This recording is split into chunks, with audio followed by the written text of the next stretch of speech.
നമ്മളിന്ന് ഉണ്ടാക്കാൻ പോകുന്നത് വളരെ ഹെൽത്തി ആയിട്ടുള്ള ഒരു ദോശ എന്നോ അല്ലെങ്കിൽ എന്താ പറയുക ഗോതമ്പ് പരുത്തിയാണ് ഉണ്ടാക്കുന്നത്. അപ്പോൾ എല്ലാവർക്കും അറിയുന്നതിനായിരിക്കും, അതിനൊരു കറിയും കൂടി ഇന്ന് ഉണ്ടാക്കുന്നുണ്ട്. അപ്പോൾ എങ്ങനെയാണ് ഉണ്ടാക്കുന്നത് എന്നുള്ളത് നമുക്ക് കണ്ടിട്ട് വേഗം വരാം. ഗോതമ്പ് പരുത്തി ഉണ്ടാക്കാനായിട്ട് 1.5 കപ്പ് ഗോതമ്പ് പൊടി നമുക്കൊരു പാത്രത്തിലേക്ക് ഇട്ട് കൊടുക്കാം. 1.5 കപ്പ് ഗോതമ്പ് പൊടിക്ക് 1/2 കപ്പ് തേങ്ങ ചിരവിയതാണ് വേണ്ടത്. ആവശ്യത്തിനുള്ള ഉപ്പും കൂടെ ഇട്ട് കൊടുക്കുന്നുണ്ട്. അപ്പം ഇതിന് ശേഷം ഇത് നന്നായിട്ടൊന്ന് മിക്സ് ചെയ്തെടുക്കണം.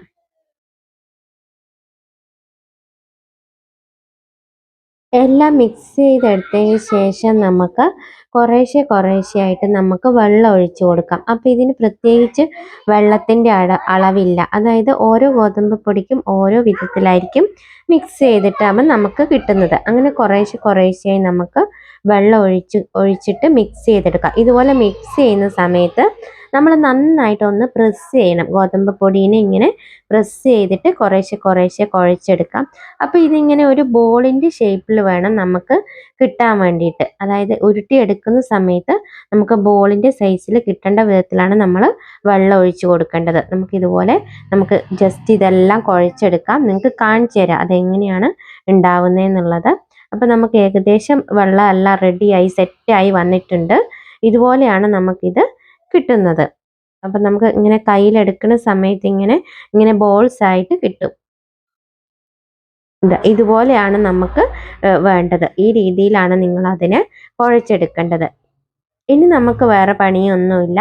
നമുക്ക് ഇരുമ്പിൻ്റെ ദോശക്കല്ലാണ് നമ്മളിവിടെ എടുക്കുന്നത്. അതാണ് നമുക്ക് ഈ ദോശയ്ക്ക് ടേസ്റ്റ് കൂട്ടുന്നത്. ഇതുപോലെ കയ്യിലേക്കൊന്ന് വെള്ളം മുക്കുന്നു, കുറച്ച് ഇതിൻ്റെ കൂട്ട് കയ്യിലേക്ക് എടുക്കുന്നു, ഇതുപോലെ കല്ലിൽ വെച്ചിട്ട് ജസ്റ്റ് ഇതുപോലെ പരത്തി കൊടുക്കുന്നു. അപ്പോൾ പരത്തി കൊടുക്കുന്ന സമയത്ത് നമ്മൾ നല്ല നേർത്തതായിട്ട് പരത്തി കൊടുക്കുക. പരത്തി കൊടുത്ത് ഒരു റൗണ്ടായി വരുമ്പോഴത്തേനും നമ്മൾ ഇവിടുന്ന് കുറച്ച് മുകളിലൊക്കെ ഉള്ള ഇതിൻ്റെ കൂട്ട് കുറച്ച് ഇങ്ങോട്ട് കോരിയെടുക്കണം. അതാണ് ഇതിൻ്റെ സീക്രട്ട് എന്ന് പറയുന്നത്. ഇതുപോലെ കുറച്ചിങ്ങനെ കനം അധികം ഉണ്ടാകാൻ വേണ്ടിയിട്ട് പാടില്ല. ഇതുപോലെ ഇങ്ങനെ കോരിയെടുക്കുക. കുറച്ച് ബാക്കി മാവൊക്കെ കോരി എടുത്തിട്ട് അത് പാത്രത്തിലേക്ക് ബാക്കി ഇട്ട് കൊടുക്കാം. അപ്പോൾ ഇത് ചെയ്യുമ്പോൾ നിങ്ങൾ സിമ്മിലിട്ടിട്ട് ചെയ്താൽ മതി. അതായത് പരത്തി എടുക്കുന്നതെല്ലാം. അതിനുശേഷം ഫ്ലെയിം കൂട്ടി വെച്ചാൽ മതി. ഇതിന് ശേഷം നമുക്ക് കുറച്ച് വെളിച്ചെണ്ണ ഇതിൻ്റെ മേലെ സ്പ്രെഡ് ചെയ്ത് കൊടുക്കാവുന്നതാണ്. അപ്പം ഒരു ഭാഗം ദോശയായി കിട്ടിയിട്ടുണ്ട്. അപ്പം തന്നെ നമുക്ക് അടുത്ത വശവും ഇട്ട് കൊടുക്കാവുന്നതാണ്. അങ്ങനെ എല്ലാ പരത്തിയും നമുക്ക് ഇതുപോലെ റെഡിയാക്കി എടുക്കാവുന്നതാണ്. എല്ലാവരും ഉണ്ടാക്കി നോക്കാം. ഇതിന് പറ്റിയൊരു സൂപ്പർ കറിയും നമുക്ക് റെഡിയാക്കാം. കറി റെഡിയാക്കാനായിട്ട് നമുക്ക് ഒരു മീഡിയം സൈസിലുള്ള സവോള 2 എണ്ണം ചെറിയ രീതിയിൽ കട്ട് ചെയ്തെടുക്കണം.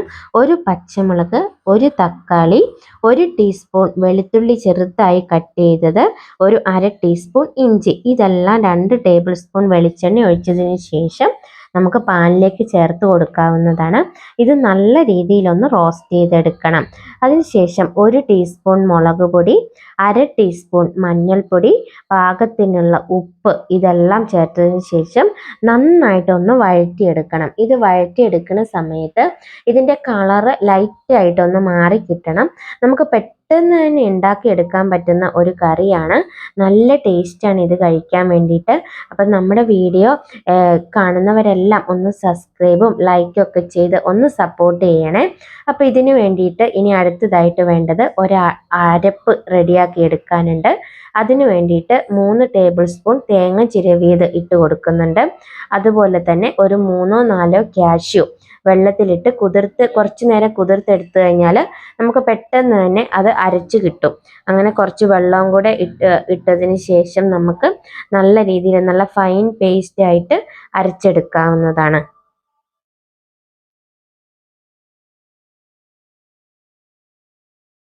നമ്മുടെ സവോളയും തക്കാളിയും എല്ലാം നല്ല രീതിയിൽ വഴറ്റി കളറൊക്കെ മാറി വന്നിട്ടുണ്ട്.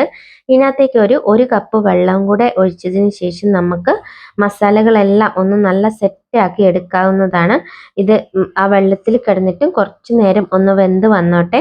അപ്പോൾ ഈ സമയത്ത് തന്നെ നമുക്ക് ഇതിനകത്തേക്ക് ഒരു 1/2 ടീസ്പൂൺ മല്ലിപ്പൊടിയും കൂടെ ചേർത്ത് കൊടുക്കണം. അതും കൂടെ നല്ല രീതിയിൽ വഴറ്റിയെടുക്കാം. അപ്പോൾ ഇനി നമുക്ക് ചേർക്കാനുള്ളത് നമ്മൾ അരച്ചു വെച്ച ആ തേങ്ങേൻ്റെയും കാഷ്യൂൻ്റെയും എല്ലാം കൂട്ടാണ്. അത് നമുക്ക് ഇട്ടതിന് ശേഷം ഇതിൻ്റെ പച്ചമണം ഒക്കെ മാറി നല്ല രീതിയിൽ വെന്ത് കിട്ടുന്നത് വരെ ഒന്ന് നല്ല രീതിയിൽ ഒന്ന് മിക്സ് ചെയ്തെടുക്കാം. അപ്പോൾ ഇത് തേങ്ങയും കാഷ്യൂ ഒക്കെ അരയ്ക്കുന്നതുകൊണ്ട് തന്നെ നല്ലൊരു തിക്ക് ഗ്രേവി ആയിട്ട് തന്നെ നമുക്കിത് കിട്ടും. ഇനി നമുക്ക് ഇതിനകത്തേക്ക് അങ്ങനെ നമ്മുടെ കാഷ്യൂവും തേങ്ങയും ഒക്കെ ആയിട്ടുള്ള മിക്സ് നല്ല രീതിയിലൊന്ന് യോജിപ്പിച്ചെടുത്തതിന് ശേഷം നമുക്ക് കുറച്ച് വെള്ളം ചേർത്ത് കൊടുക്കാം. ഈ വെള്ളത്തിലേക്ക് അരപ്പെല്ലാം നന്നായിട്ട് യോജിച്ച് നല്ല അരപ്പ് നന്നായിട്ട് വെന്ത് വരണം. അപ്പം നമുക്ക് വെന്ത് വരാനായിട്ട് സമയമൊന്നും എടുക്കില്ല, പെട്ടെന്ന് തന്നെ നമുക്ക് റെഡിയാക്കി കിട്ടും. അങ്ങനെ ലൈറ്റായിട്ട് പകുതിയൊക്കെ വേവാകുമ്പോഴത്തേനും നമുക്ക് ഇതിനകത്തേക്ക് കുറച്ചൊരു 2 കപ്പ് വെള്ളവും കൂടെ ചേർത്ത് കൊടുക്കാവുന്നതാണ്. അങ്ങനെ 2 കപ്പ് വെള്ളവും കൂടെ ചേർത്ത് കഴിഞ്ഞാൽ നമുക്കിത് ഒന്ന് തിളപ്പിച്ച് നല്ല രീതിയിൽ ഒന്ന് തിളപ്പിച്ചെടുത്താൽ മാത്രം മതി. അപ്പം അങ്ങനെ തിളച്ച് വരുമ്പം തന്നെ നമുക്കിത് നല്ല സെറ്റായിട്ട് കിട്ടും, നല്ല റെഡി ആയിട്ട് കിട്ടും. നല്ല കുറുകി നല്ല ഒരു ടേസ്റ്റി ആയിട്ട് വരും. അപ്പോൾ ആവശ്യത്തിന് കുറച്ച് കറിവേപ്പിലയൊക്കെ ചേർത്ത് കൊടുക്കാം. നിങ്ങൾക്ക് മലയിലേൻ്റെ ടേസ്റ്റ് ഇഷ്ടമാണെങ്കിൽ അതും ചേർക്കാവുന്നതാണ്. അങ്ങനെ ഇത് ഒരു കുറുകി ഒരു തിളച്ച് നല്ല റെഡി ആയിട്ടുള്ള ഒരു കറിയായിട്ട് നമുക്ക് സെറ്റായിട്ട് കിട്ടുന്നതാണ്. ഒരു തിള വരുമ്പോഴത്തേനും നന്നായിട്ട് റെഡി ആയിക്കോളും. അപ്പോൾ എല്ലാവരും ഉണ്ടാക്കി നോക്കുക. നമ്മുടെ കറി നല്ല രീതിയിൽ തന്നെ സെറ്റായി കുറുകി എല്ലാം വന്നിട്ടുണ്ട്. അപ്പം മറ്റൊരു വീഡിയോ ആയിട്ട് നമുക്ക് വീണ്ടും കാണാം.